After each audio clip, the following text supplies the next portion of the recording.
All right, working on the next in our series.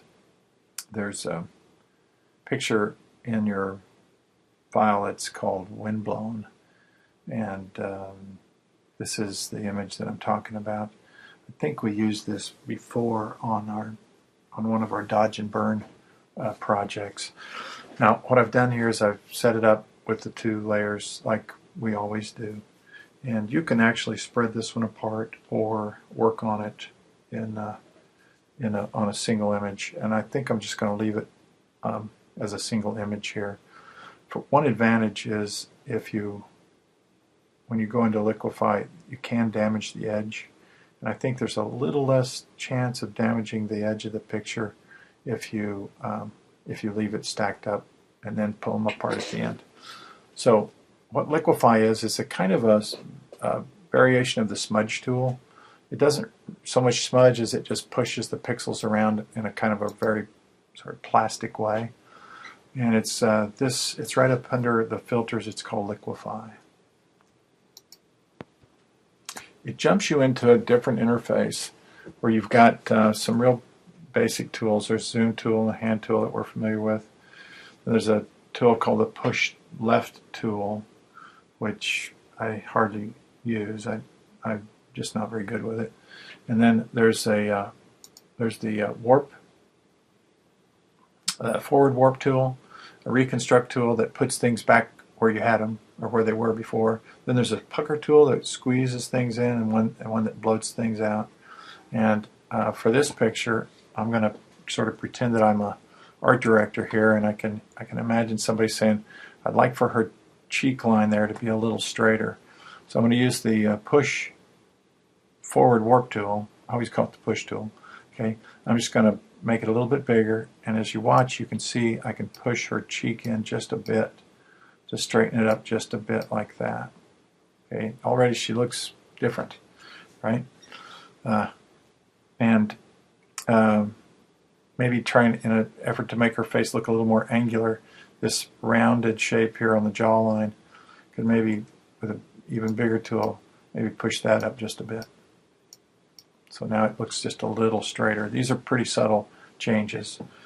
I can also hear maybe an art director say, "I wish there was a little more space here in between her arm and her face." I'll just push this in. Now we're lucky here again, as we have with the cardinal picture and with the hawk picture and with some of the other pictures, to have pictures that have a really soft background taken with a long telephoto lens. That's fairly common, and so I'm going to make my brush a little bit bigger, and the art director might say, "I wish this cuff wasn't quite so big right there," so I'll push that in. In fact, I really wish the whole elbow was out a little bit closer to the frame, so I'm just going to see if I can push that out this way, and then I'll push this back this way, okay, without distorting her too much. Okay, well, okay, I think I would like for her eyes to be just ever so slightly bigger. Wonder if we could make her eyes a little bigger. I'll use the bloat tool here and a smaller brush just over the eye. In fact, I'll zoom in so you can see this. I'm just going to very quickly, I'm just using a mouse, but you could use, you might do better with a stylus here. I'm just going to click very quickly, and that was too much. See if I can make my brush a little smaller. It's acting a little weird here. Yeah, it's it's a little too much. Maybe if I zoom out, it'll be better.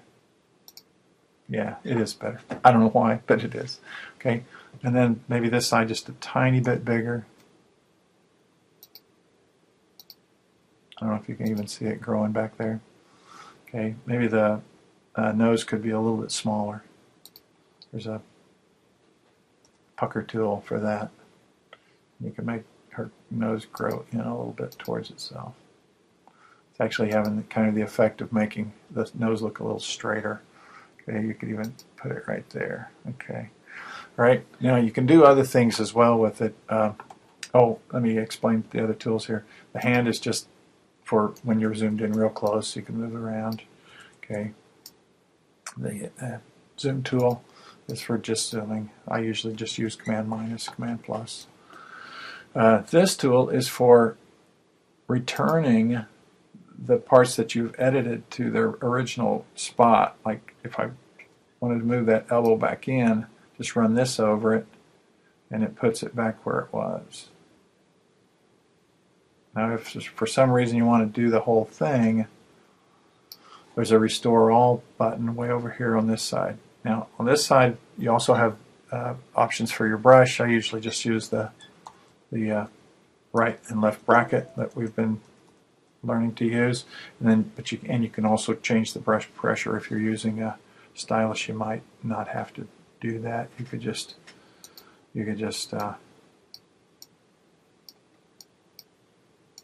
adjust the pressure on your tablet.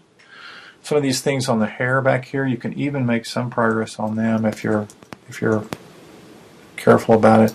You got to be careful. See how you can tear the edge in if you're not careful. Okay, but sometimes you can kind of move this down so it looks a little better, and that's kind of hard. It's not really what this tool is intended to do, but the background is so soft on this picture that you can actually get away with some of that and move those pieces of her hair back in. You just got to be careful, because you'll also make her head a little bit smaller if you're not careful. Okay, when you've that looks a little funny back here. Okay, but remember, you can return it. Just take this and run over it, and it comes back to where it was. Okay, so I'm going to stop there before I do any more damage, and OK that. Now you'll see it update out here, and you can do your Command Z, and you can see all the changes that you've made. Okay, then make it a little bit smaller. Use your crop tool. Default your colors, just as we've done before.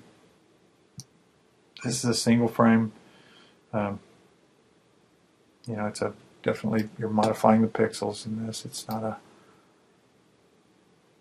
a non-destructive method of editing. Let's see. I guess I got that. Okay. Okay. So here's they are.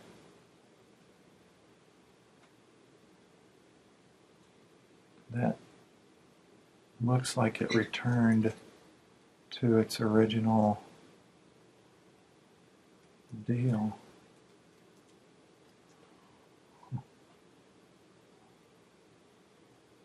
Okay, I'm going to have to stop here.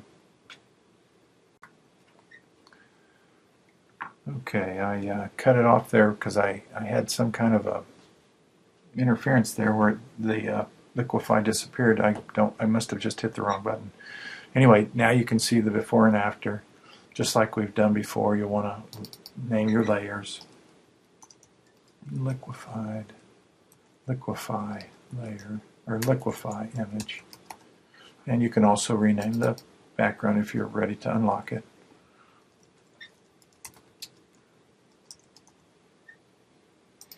Okay, and then add your text.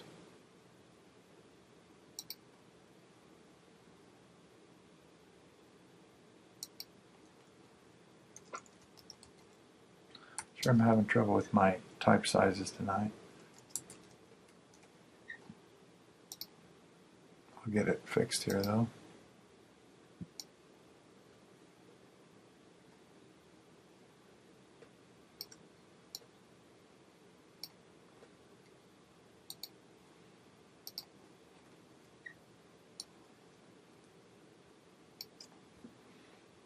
And Liquify.